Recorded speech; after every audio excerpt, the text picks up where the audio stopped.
Welcome to Sausage Links, where we connect the community-supported self-advocacy survival guide, aka Sausage, with the messy reality of being intersectional, neurodivergent adults. This is your no BS zone for real talk about advocacy and survival when systems weren't built for us. In every episode, we dive into how strategies from this groundbreaking collaborative resource actually work when you're navigating inaccessible healthcare, workplace discrimination, housing crisis, and other systemic barriers that intersectional neurodivergent folks face daily. Here's what we're not doing. Pretending self-care fixes systemic oppression. Sugarcoating that advocacy is exhausting when you're already marginalized. Or offering feel-good platitudes that ignore how racism, ableism, and transphobia compound our challenges. Here's what we are doing. Taking Sausage's community-centered, intersectional approach and applying it to what's happening right now. Healthcare restrictions targeting trans neurodivergent folks? We'll talk wellness advocacy strategies. Disability benefits getting slashed? Community-supported navigation. BS narratives about neurodivergent people? We'll counter misinformation, not as abstract concepts, but as survival tools. This podcast is by and for neurodivergent adults tired of being told to try harder, while systems actively work against us. We share what's actually working, call out what isn't, and build community-supportive advocacy networks that keep us alive and fighting. Grab your fidgets, noise-canceling headphones, and whatever else you need to engage safely. We're about to get real about what it takes to build the world we deserve. Let's link up and dive in.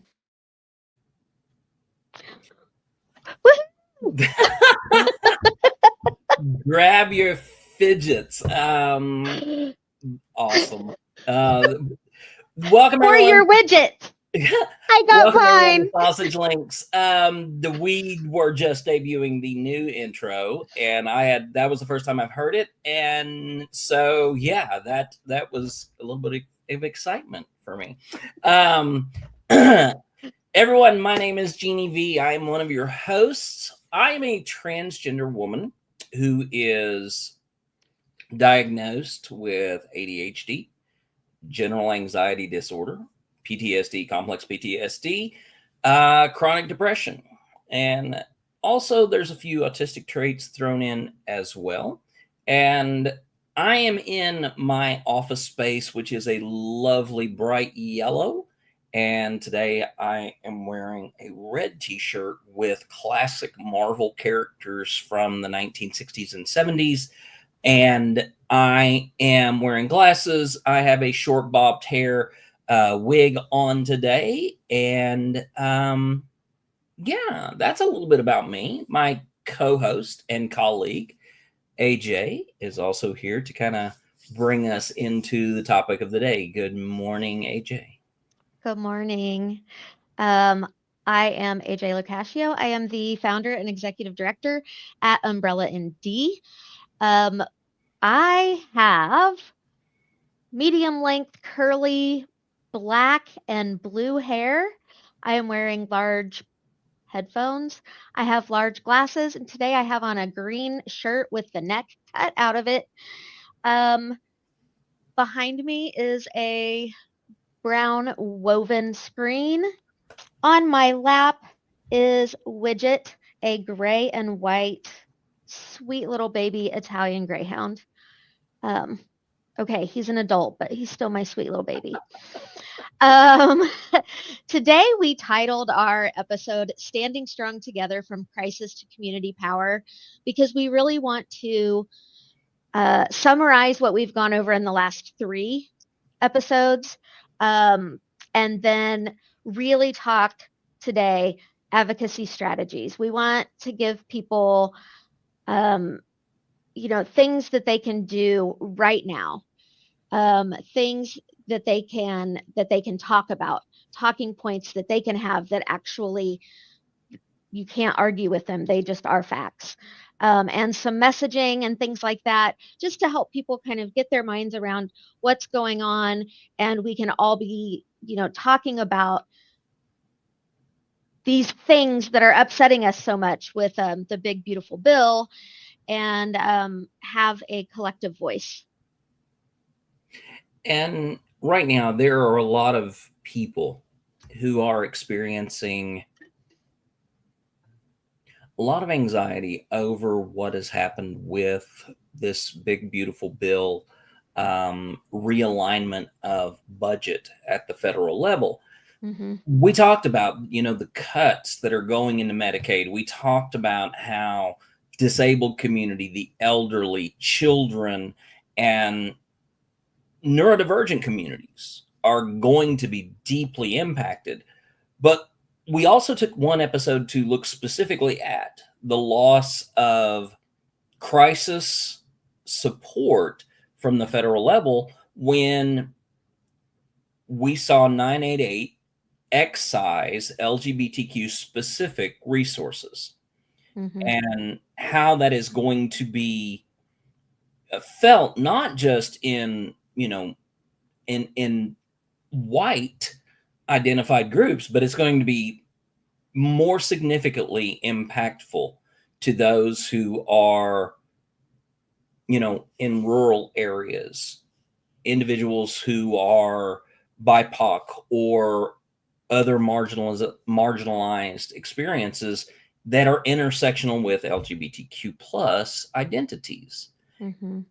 And it's really, really easy to get overwhelmed with despair and fear and anxiety. But that crisis can be averted. Mm-hmm. And that's what we're here to talk about today. We're going to talk about how we can shift from that crisis mentality into a position of power if we're willing to take those steps. Yeah. Just yesterday, I was having a conversation with somebody who said that he had been in several talks with organizations where they were talking about some of the things that have changed. And from a leadership point of view, it was defeating in how leaders were talking about so many of the changes and language that they were using. And we talked about how language itself can be powerful. Language itself can pull us together. And if as a community we say, we are going to look at and understand these things that are harming us, and we are going to support each other in moving forward out of the crisis and into what we deserve, which is a sustainable, healthy, joyful, fulfilling life. Right. And we can do that without having the horrible, gross, constant toxic positivity. Right. Just by some of the language that we're using, which is real and also non-defeatist. Right. Because as soon as we get into that defeatist place, it's tough to climb up out of that. It is. And despair is the toilet bowl of emotions. Yeah.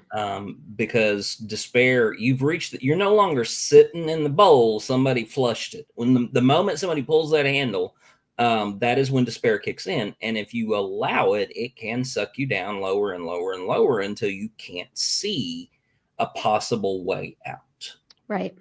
Absolutely. And today, we really want to, we want to see a way out. We want everybody to hear this and feel like, yeah, we do have a way out. I even wrote a mission for today on our little notes that I need in order to be able to be successful at this in any way. Today, I actually had a mission, which was to transform our understanding into organized community power and concrete action. And that is because of an autistic gay friend of mine who has done a lot of work in community organizing. And he just really helps me understand that I'm not alone in this and that we can move forward. Yeah. And I hope that our conversation today helps other people feel that they have support in carrying the burden. Absolutely. And I think it's important for us to get into that subject now. Let's talk about how we move into this, the organization of that power, and also the actions that are concrete, that are doable. How do we do this?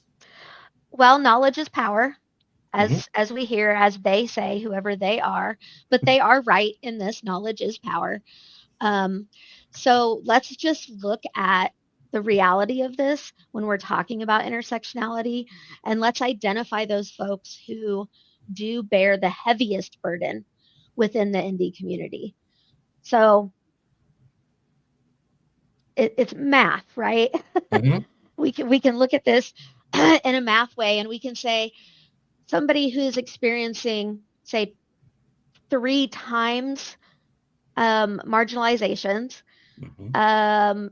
an a person in the LGBTQ plus community who is neurodivergent, disabled, a person of color, they're living in a rural area. Mhm. So that's 4 times right there. Yep. And I know that if we were talking to this person directly, we would be able to add even more. Absolutely. Okay. So they're facing service cuts, Mhm. crisis support elimination, Mhm. and hospital closures. Right. Um, when we have all of that together, how do you not despair? Right. How do you not despair at that? And somebody right now is listening to us going, yeah, that's me. So now what am I supposed to do? Mhm. Well, we still need a little bit more information, right? Because we have to be able to say why this isn't going to work, and why we need to not face service cuts, why we need crisis support, and why our hospitals in this area should not be closing. Right. So let's talk about, the impact of that. What is real in terms of this impact? Well, what's real is being able to survive, Right. right? And at this point, when we start looking at these kinds of cuts and the elimination of the support that's in there, we start seeing folks who are at higher risk for suicide. Mhm. Um, their uh, disability is impacted by the stress that they have with this, and it's also impacted by whether they do or do not have access to care. Right. And so when we start looking at this, and it's really this storm, right? Yeah. It's this perfect storm that makes basic survival difficult. We're looking at human lives who are being targeted on purpose. And you're using target there, and that is a very volatile word. It is. So how do we support this idea of targeting? How do we support these groups are the ones that are being targeted? Well, I am not a person of color, Mhm. but it is my responsibility to be aware of this group that is within our group of neurodivergent folks, to not forget this group, to not put this group on the outside, but rather to say this group is a vulnerable group. And in making sure that this group has access to what they need as neurodivergent individuals who also are people of color, who also maybe have a disability, or have low income, who have maybe lost jobs, who are lacking the supports that they need for their families. In centering that person, I am able to take care of my needs. Mhm. So I have to look beyond myself and what I need. And everybody in our community has to do it. We have to be able to see our commonality, which is we're neurodivergent. And as neurodivergent people, we're being targeted. And that person is being targeted 5 times to my one. Right. So I can't speak for that person, but I most definitely can provide a platform, and I most definitely can call out the things that are not right, Right. from what I see, even though it's not my own personal experience. And when I get called out because I don't do that the right way, I accept that and I make changes. Mm-hmm. And I think that's a big important thing that we all need to do, is accept that we're going to make mistakes, but not be afraid to speak out, not be afraid to advocate, and then learn when we do make mistakes. Well, now this is something that, this is something that kind of gets me in the space of um, personal advocacy, the work that I do. Mm-hmm. Because one of the things that I've noticed is a growing resentment to being corrected. Oh, yeah. That people who are supposedly aware of the marginalization of individuals and groups are becoming resentful when they are being corrected. Yes. Because they are being told that you are leaving this group out or you're misrepresenting this group, and they don't want to be told that anymore. Mm-hmm.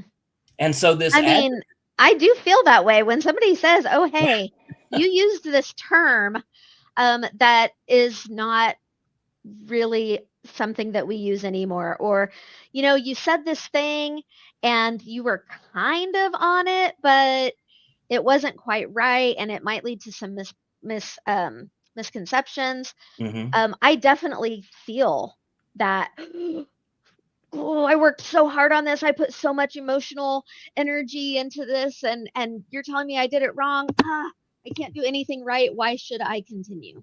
Right. And ultimately that comes out of the fatigue that we face together. Mm-hmm. And it's because we are so separated into our silos of whatever intersection we're going to speak to right now in this moment. Mm-hmm. Instead of coming together. That's why that happens. We're exhausted, we're fatigued, because we're all fighting a similar fight, but we're doing it alone. Yeah. Instead of with a collective. And that's where a little bit of the idea of community begins to fall apart, is that resentment, but also that correction. Mm-hmm. Both of them are, both sides are necessary in community. The idea of those who are not experiencing that marginalization, but also those who are. They have to be a part of the same system of community, or else it doesn't work. It doesn't advance. And Right. so this is a barrier that we have to deal with. This is a challenge that we have to somehow work into and through to be able to accomplish, this idea of community supported advocacy. Right. And this isn't a new thing, right? Every time there's Right. an advocacy movement, we see a group of people that gets left out. Mm-hmm. And we hear conversations happening about that, and sometimes they get brought into and other times they continue to be left out. Like, we're talking about 988 here, and it was I'm going to start targeting again. It very specifically targeted transgender folks when it was written about, and it was LGB. Yes. The T was taken out. Yeah. Transgender folks were just flat out targeted, direct hit right there to that community. Mm-hmm. And still are being targeted. And still are being targeted. And there are some people who say, I don't understand that. That's not my fight. I'm going to let somebody else do that. Right. But if you are going to be fighting for neurodivergent folks, you have to include all neurodivergent folks. Right. And if you don't know or understand, it's not that you have to do all of the work by yourself. You go and you find somebody to be your partner in this. They're not doing the work for you. You're having conversations, you're learning from each other. It's reciprocal relationship happening. And we're having these discussions in ways that are enriching rather than in ways that are pointing fingers. Yeah. So let's continuing on that note. Right. This targeting that is happening right now is not accidental. It is deliberate. Right? We're looking at time frame, same communities, and this efficiency language. We're making the government more efficient. Right. We're making the government more efficient by taking away people's access to care. Mm-hmm. How does that work? That it doesn't. We're hearing the message that says marginalized lives are expendable anytime wealthy people need tax cuts. Oh, yeah. Hello. Not a message we want to hear or that we agree with. Right. But that's also been historically the case that when the society is in a moment of stress and resources have to be considered, it is the weak, it is the ill, it is the non-contributors who are deemed sacrificial. Yeah. Perceived weak, perceived ill, and perceived non-contributors. Right. Absolutely 100%.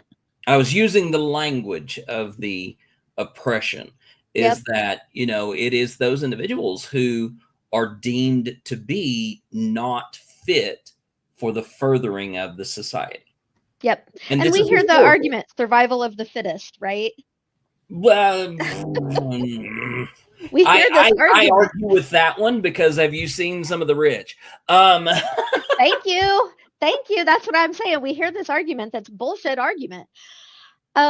So along with the deliberate strategy, along with the message, we get the erasure, right? Mm-hmm. So we get people from various intersections, especially those who have multiple intersecting identities, become invisible.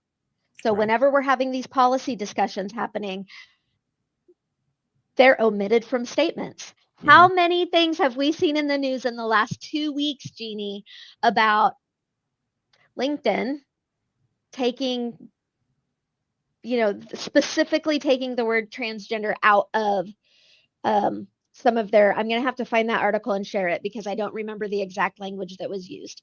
But essentially what LinkedIn has done is that they have gone into their community policies and they have walked back protection of transgender and gender diverse people from discrimination and targeted harassment. So now transgender and gender diverse people can be dead named, they can be misgendered, they can be criticized for their gender identity. And there is no specific outlined protection within LinkedIn, a professional networking website. Right. A website that is designed to bring professionals together, people who have a certain level of decorum, because professionalism is considered to be a certain level of decorum. But now we are seeing that level of decorum reduced to exclude transgender and gender diverse people. Right. At the same time that we're seeing the support systems for these folks taken away. Exactly. Okay. Well, and to take that one step further, we have the Equal Employment Opportunity Commission explicitly stating that they will not investigate any case of discrimination regarding transgender and gender diverse people, which means that if you are in a work situation and you are being discriminated against or you are being harassed, the federal law will not help you. Right. Even though Bostock, which is a Supreme Court decision from 2020, this is not from something back in the 1900s, but from 2020, Bostock said that you cannot discriminate against transgender people or gender diverse people based on gender identity. Not allowed. But we have a federal government agency saying we will not protect transgender and gender diverse people. Right. Department And of looking Justice- at the military just outright saying you no longer have a job. Oh, no, it's even gotten worse than that, Angela, because in the most recent cases of people who have sued the DOD, they are now coming back and they are saying transgender people do not exist, period, full stop. Right. So we are, we're looking at these things, and you're right. The support system that we had, we no longer have easy access to that. Right. And so we have to do something different. Yes. Yes. And that is where community supported self-advocacy really comes in, right? Right. And some people are going, wait, self-advocacy, community supported. How is it self if it's community? Right. Look, y'all have heard me say it a million times. Okay, that was hyperbole, but I've said it a lot. Self-advocacy, just like self-care, is complete bullshit. It cannot happen in a vacuum. And I take that and I put it in a more colloquial down-homeism, and I say, you might be able to pull your boots up by your own bootstraps, but you didn't make those boots, nor did you make those bootstraps. Somebody else made those for you. Exactly. And we forget that, right? Yeah. And we forget and we ignore, we make invisible. After we make it invisible, we keep them invisible. Folks who are saying, I can't do this by myself. I need help. I need support. Yeah. So what can we do? What can we do? What can I do as a self-advocate who also needs community support? Well, I see this a lot on different socials, people taking screenshots of things, and they're sharing a screenshot of something they took last month, and then they're sharing what it has changed to this week. Right. Wow, that's proactive. Yeah. Right? So when we see these things that we like, we can take a screenshot of them. Yeah. And we can store those somewhere, because we may have to revert back to that and say, here's an example of what works. Yep. Here's an example of what we want. Okay, so that's great. How about this? And very quickly, I mean, one very critical case in point was the National Institute of Health database of published scientific research was directly ordered to remove certain documents. Yeah.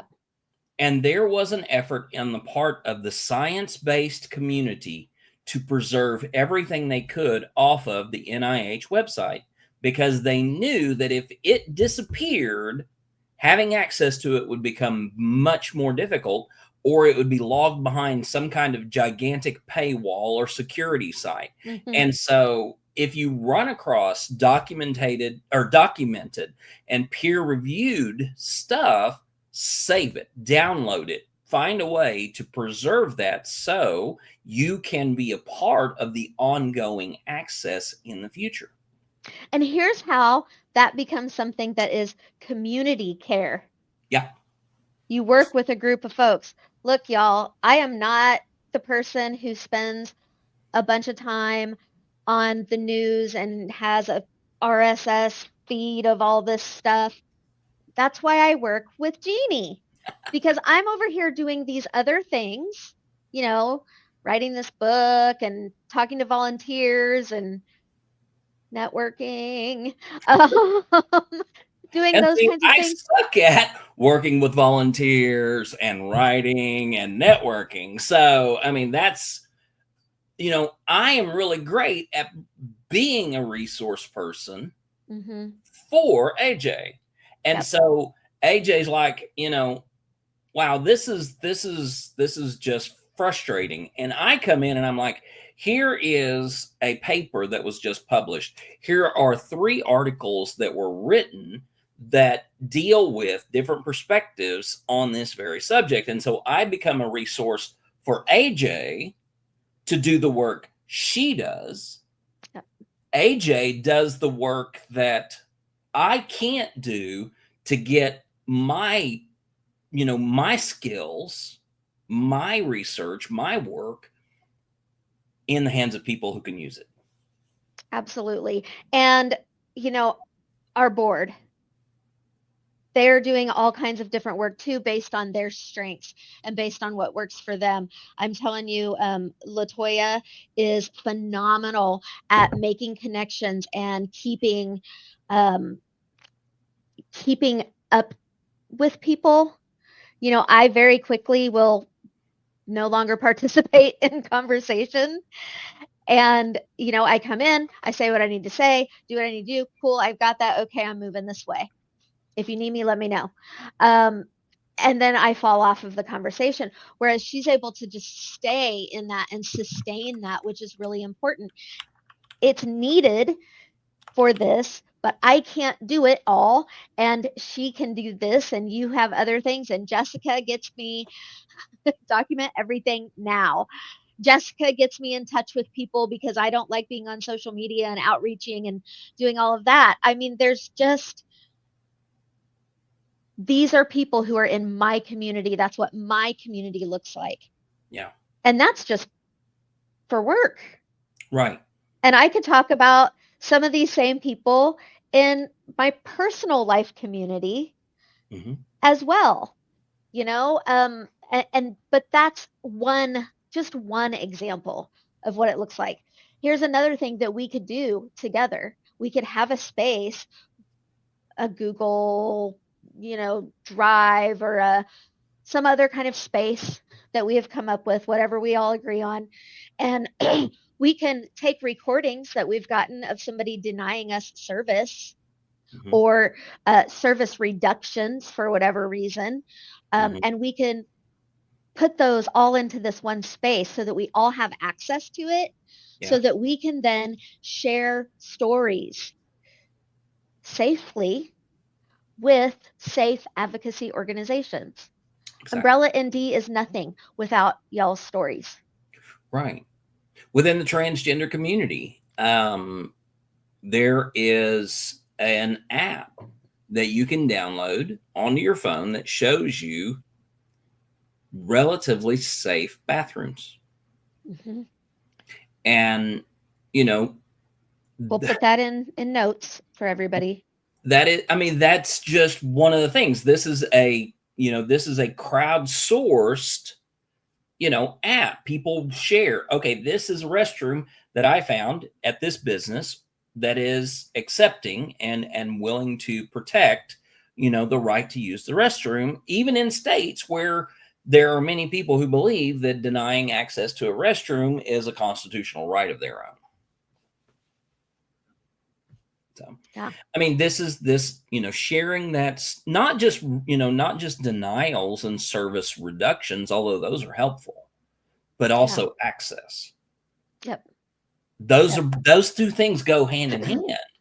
If you're denied service somewhere, share that. Yeah. But if you found good service somewhere, or service that is accessible, yes, then absolutely share that. Absolutely. Accessible, identity affirming. This, in sharing that, we support these folks who we want to keep supporting so that they keep supporting us. Yep. That's another way of community care, right? You can go, let's say you are on Etsy, you can specifically search for LGBTQ plus run shops. A lot of times you can do that in your community as well. whether it's on Facebook or some other apps, you can find these organizations to support them. And that is, again, some reciprocity happening there. That's what community supported self-advocacy looks like. So in order to do this, in order to be able to advocate for yourself or as a community, you need to know what your rights are. So right now, and I know we talked about this before, a lot of this is stuff that we said, but we are kind of recapping as well as putting in the advocacy pieces. Medicaid work requirements do not start until 2026. Yeah. Prepare. Right now, start talking to other people, work together to prepare so that your rights are not infringed upon as things start taking place. Exactly. You don't want to be preparing as you are doing. That's no longer preparation. That's chaos. It is. And some of us like that, and some of us work well with that. But that can only be sustainable for so long. Right. Some people call it working under stress. Other people call it behind the eight ball. Yeah. You know, this is the idea. You know, some people approach it differently, but the thing is that the degree of difference between working under stress and feeling like you have it managed and being behind the eight ball is about 1/8 of a second. Because I mean, you know, the reality is that the majority of people living in this country are one medical emergency away from bankruptcy and destitution. Yes. 1/8 of a second is all it takes to change from being what you think is in control to not being able to get your feet underneath you. Yeah. Yep. So when we work together and prepare and we share what we've learned, and we see a lot of this, we see a lot of people sharing. Mm-hmm. And we take that information and make it work for us. That again is community care. Yeah. So when something happens within the system, don't just stop there. Right? If you apply for, let's say you're applying for medical care of some kind, Medicaid, and you get denied. That doesn't mean that they actually looked at all of your information and made that denial. Right. Maybe they're just like, oh, this is somebody's first time doing this. They're new in the system. They don't know how it works. Right. No. And am I saying that somebody's brain is just going through that process? Maybe, but also maybe not. Right. Right? You know, when we start getting AI involved and looking at applications and these kinds of things, if you get denied something, try again. Talk to some people in the area. Get other people to help you with that advocacy, because there are advocates out there who do this. Have conversations and appeal that denial and keep appealing that denial. Yep. I mean, the fact that we have had within the last year actual executives within the insurance company admit to using AI to screen claims tells you that there is a lot that is being just pushed out into this file 13 basket, and that never sees human intellect. Mm-hmm. Which if human intellect is not engaged, then there is absolutely no potential for human empathy to be engaged. Yeah. AI is a great tool, but it does not possess the empathetic nature of human beings to be able to interpret data in such a way to be able to see how benefits of resource can definitely change, you know, the circumstances. Yep. And so appeal those things, get in there and use your voice. Right. And, you know, again, finding somebody to help. I'm going to, focus on the military here for just a minute because it's something that I personally have experience with. People who use resources that are available to advocate for themselves when a disability does happen, they come out differently than somebody who doesn't. Somebody who's tired, exhausted, they don't know what language to use, they're doing it all by themselves. They just sign that paperwork and then they get out. Mm-hmm. And they get out without benefits. And then they're trying to later retroactively get some benefits. Right. And that is really difficult versus somebody who uses resources, who talks to a lawyer who knows how to do these things, a lawyer that is provided to you, by the way. Mm-hmm. It's not somebody you have to necessarily go out and hire yourself and spend your money on. And having conversations with this person of, how do I say this so that they understand? Yeah. It can be as simple as that. Yeah. And again, that's community care. Mm-hmm. That lawyer was somebody who was an enlisted person at some time, and now they've moved and this is the job that they have. And yeah, it's a job, but it's also community care. Right. Because you're using it to support each other. Yeah. So, okay, let's look at the exemptions. There are exemptions to the Medicaid stuff that's happening, right? So, for example, disabilities, caregiving, pregnancy, these kinds of things, know what they are. Find out the exemptions. If you have a disability, find out what exemptions there are for folks who are disabled so that you can engage in conversation to be able to advocate. Right. You have to know that stuff. And if you are struggling being able to find it, ask your community to help. This is where social media really can be a positive thing. It can, absolutely. It can. And it also, we know, can become exhausting and toxic. And maybe you're like me, where you ask somebody else, hey, you handle this really well. Can you ask this question for me? And kind of, I can't find my words right now. Can you be a filter of information for me? You know what I need. You know how I communicate. Can you help me with this? Right. And I'm not making this up. This is what I do. Yeah. You know, it's part of what our relationship is. Absolutely. And I don't have that relationship with just one person, right? Right. I have that relationship with you. We have some intersections in common.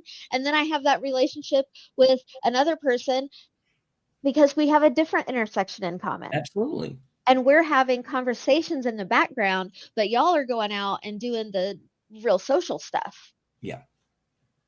That I struggle with, that exhausts me, that makes me unable to do my job in advocacy. So that's the next thing. Cranky. Just a little bit. The next thing then, and this is what we're talking about, is build your networks. We've heard there's a book, it seems like this book came out in the 90s. I'm going to have to find it and share it. But it talks about mutual aid circles and the power of mutual aid. I could be completely wrong on this. Maybe it's 2009, but I'm feeling like it was in the 90s. Somebody wrote a book talking about mutual aid circles and how mutual aid within communities can support individual self-advocacy. You have to start understanding what people's strengths are and sharing that. You know, a lot of people have heard the term job share. You have two people working on one job and each of them using their strengths to fulfill the full requirements of that job. Yeah. You can also do things like in your community, maybe I need new curtains. And I have this and I have this idea of these curtains that I would like to have. I don't really have a lot of money. I have found some fabric that I was able to get from a friend of mine who gave me this fabric, and it works perfectly. I don't really know how to sew, and I don't have the time to learn to do it. I can put out there, hey, I'm a really good writer. Could I help you write this, 3 weeks of social media content? And you can help me, make these curtains. Yeah. We can do that. It happens. People do it. And that's how we really should work to get things done. That's what community supported self-advocacy looks like. Skill bartering is something that we don't do anymore, but it was essential in the pre-industrial and early industrial days. The idea of taking the skill that you have and not just marketing the product, but actually marketing the skill in such a way so that if somebody had another skill, but you needed the product, you could share that. It wasn't about the product itself, it was about the skill. You knew that the person that you were reaching out to had the ability to do the specific thing that you needed. And you had a skill that they could access and use for themselves. And it's something that we can absolutely go back to if we're willing to actually make the effort of connecting with people. Yeah. Real quick. Or getting support and connecting with people. Right. Socio-historical background on this. The reason why we stopped doing that was the isolationism of moving away from self-reliant communities. Mm-hmm. Again, pre-industrial and early industrial. That was when these type of things, the idea of, a community, a network really did work.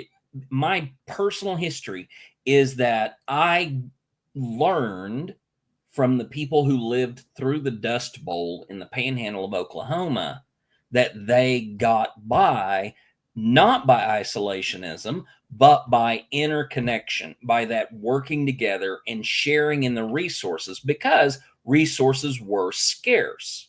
Mm-hmm. And, a thread of that still exists in communities like that. People who experienced a cataclysmic change in environment, they experienced a cataclysmic change in the economic strata of the society that they were in, the community they were in. You still see the streams of that connection, that networking that had to happen for that community to survive. Yeah. And as we moved into post-World War II and the growth of suburbs began to happen, we began to see people isolate from one another. And we saw their worlds getting smaller and smaller and smaller. They went to the grocery store to buy their groceries instead of talking to the neighbor who may have grown, cucumbers, and you had tomatoes and y'all could swap. Yep. So classic example from my childhood right there. Yeah. And that's still common in rural settings, but it had to be because, rural settings were the original food deserts. Yeah. You only had what you could maintain in your property or barter with someone who did something different. Yep. And that's what we have to go to. These mutual aid circles is a funny way of saying, let's get back to knowing our neighbors. Yeah. Knowing the people around us. Now, our neighborhood has shifted. We're no longer physical neighbors sometimes. Sometimes we're virtual neighbors. Right. We know each other through social media. We know each other through a, virtual portal of some sort. maybe we worked together separately. We both worked from home, and we got to know each other through that working at home situation. And every now and then when we get back into our friend Nzinga was just telling me a situation like this. She and a colleague worked from home, both of them separately, but they happened to meet up at their central work site completely serendipitously, and they were able to connect in that moment and share what was going on in their life. Yeah. And in that moment, that community, that neighborhood was realized in real space. Yep. This is how we can shift back to that system of relying on our neighbors. Yeah. Yeah. And again, like you said, neighbor doesn't have to have the same definition as it has historically. Exactly. Because we have different proximity with folks virtually now that we didn't used to have. Which means that many of our neighborhoods can be defined based on our marginalization identity. Right. When we talk about communities, and I've had people challenge me on this and using this language. The transgender community is not a real community. Yes, it is. Because we share in a common experience, which is what a community is. In the past, a community was a group of people who shared physical space proximity. Yep. But now the idea of physical space is no longer a requirement. A community can be a group of people who share in identities, in common experiences, and a shared sense of moving forward. Yep. And so these communities, whether it be, gender identity, sexuality, racial or ethnic identities, disability or ability, these groups form not based on physical proximity, but instead shared commonality. And that's our new neighborhood. Right. Right. And the funny thing is we're okay with that when it's like, oh yeah, this community of folks who they all like anime. And they come from all over the world to go to this thing. People understand that as community. But then when we say the neurodivergent community, what is that exactly? Right. And truly, what is that exactly? A lot of people think, oh, well, that's just another name for the autistic community. Or, oh, that's for autistic and ADHD folks. Yep. Well, no, it's for MS, cerebral palsy, TBI, PTSD, stroke. We could go on and on. It's for all of these different brain differences that, cause us to interact differently than society says we should. 400 identified divergent neurological experiences. Right. And that's just the medical ones. Right. Right. That don't have anything to do with the social ones, because the social ones are there too. And that's this. I got us onto a topic for a different day because I do that sometimes. But it's not, because we are talking about who is our network. Who is the eligibility, who is eligible to be part of our network? Right. Anyone who has shared in the experience, who has a loved one or has experienced with someone who has our experience, or somebody who has worked with people who have had our experience. That's our network. That's our network. And we can connect with local disability rights organizations or other organizations in our community that works with folks. We can get a network that way. I just was talking the other day that I need to get down there and join the Chamber of Commerce, our Mhm. local Chamber of Commerce, just so that I get to know other people in the area who are doing maybe very different and yet maybe a tiny bit similar things that we're doing. Yeah. When I talk to people about informed care and community care, oftentimes crisis support comes up. Mhm. Nothing makes me happier than this person saying, "Oh, were you aware of this number? Were you Right. aware of this place?" And I can add that into my library of crisis support resources Mhm. because they're out there. You know, a lot of people think that you have to be a lot of people think that you have to be in a crisis in order to warrant getting support. Right. So they don't want to call these crisis support lines. But there's a thing called a warm hotline, and you can actually go online and find a warm hotline that's in your area. And this is a peer who you can talk to. That's it.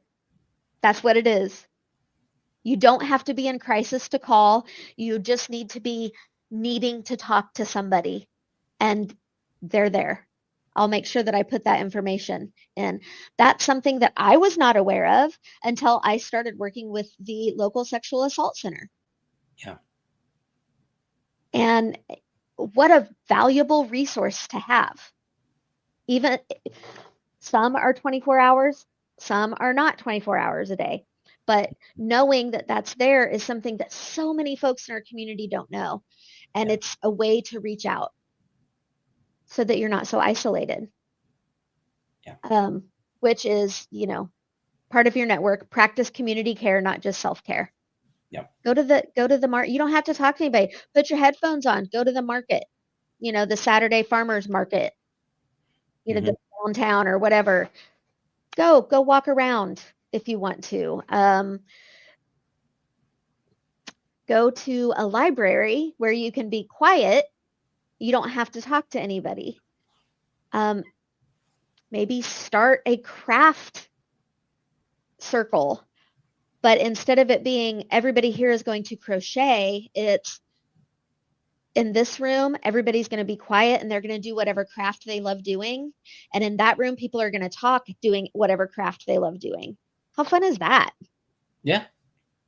You know, and that's me being my authentic self. I can go and I don't have to talk to anybody. I can lay on the floor reading my book, but I am not isolated. Yeah. Wonderful. And that's, the ultimate answer is, the ultimate answer to what is the first step. The ultimate answer to not, the ultimate answer to the first step is don't isolate yourself. Right. Because in isolation is where despair wins. Know Despair. the difference between alone time and being isolated. Yeah. That's huge. Mm-hmm. You know, that's a really, really big deal. Well, I mean, let's look at this in probably the least likely community to really talk about, but one where it's very realistic. In the prison system, you have alone time. You are put in your cell for a certain amount of time. You are allowed out of your cell for a certain amount of time of socialization. Mm-hmm. But there is also isolation. Mm-hmm. Solitary confinement exists. The difference between being placed in your cell, which is not a healthy example, but it is still an example of the difference of this, being in your cell, you can still talk to your neighbors or you can yell at the person across the pod. But once you're in solitary, you have no one to talk to. And the difference and the distinction between alone time in prison and isolation in prison, one of those is considered a punishment. The other one is considered torture. Right. Sending your kid to their room because they did something could be a punishment. But you're not about to isolate them because they need you. Mm-hmm. Now, to bring this back to the positive level, we can be alone in a setting where there are people around us or where there's no one around us. Mm-hmm. But if we're isolating and we are intentionally pulling away from people who are there for us, with us, we are putting ourselves in a position of torturing ourselves. Right. And that's where the despair begins its deadly toilet bowl cycle. Right. And again, we understand, we are not going to deny that it is being done to us deliberately. Exactly. We are being pushed into isolation and into crisis deliberately. Yes. And that is so. We do not talk about the things that need to be talked about. We do not advocate for our wants and our needs. We do not have a strong collective message. Maybe we don't understand the information that's being given, and definitely so that we do not work together and build coalitions. Yeah. And I think that's a great place for us to stop. I agree. And come back to next time where we can actually talk about those specific things when it comes to the big, beautiful bill.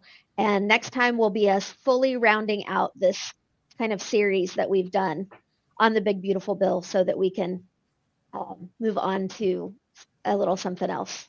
Sounds good. Yeah. Thank you all so much for joining us and being a part of this conversation. Of course, if you have any questions, if you have anything that you would like to contribute, you can reach out to us at info@umbrellaopensdoors.org. You'll be able to get to, AJ. You can also reach out to us on social media, through YouTube, through LinkedIn. You can find us online, umbrellaopensdoors.org. You can also reach out to AJ and I separately, individually on social media. So please don't hesitate to ask your questions or to share resources or parts of networks that you yourself have experienced. And AJ and Widget, I hope you have a great day. You as well.